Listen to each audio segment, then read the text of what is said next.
So guys এইমাত্র পাখিটাকে যেই কৃষ্ণ সাজেশনে ধরলো আমার সিস্টার। তো দেখতে পাচ্ছেন পাখিটাকে মনে হচ্ছে না এ নিজে সার্ভে করতে পারবে, কোনো বাসা থেকে পড়ে গিয়েছে। এখন কি করব নিজে বুঝতে পারতেছি না আমি, কারণ এই পাখিটা আসলে কী যে করব এটা আমি নিজে বুঝতে পারতেছি না। So thank you so much. আর এই তো কী করা যায়, এটা মেবি বুলবুলি পাখি হবে। তো কেবলই বাচ্চাটা কোনো মনে হয় আমাদের ওই পাশে একটা রয়েছে যেখানে, যে এখানে সুপারি গাছ আছে, এই জানলা দিয়ে চলে এসেছে যে এখানে, যে এই গাছ থেকে মেবি ওটা পড়ে গিয়েছে।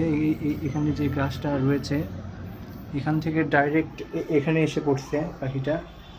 তো এখন তো পাখিটা হার্টবিট দিচ্ছে। Thank you so much. পাখিটার জন্য আসলে খারাপ লাগতেছে, কাছে পাওয়ার পরেও আমরা এই পাখিটাকে ঠিকভাবে সার্ভে করতে পারবো। সো এখন এই হলো অবস্থা পাখিটার। খুবই খারাপ লাগতেছে আমার পাখিটার জন্য, যে ওর মা ছাড়াও কীভাবে সার্ভে করবে। Thank you.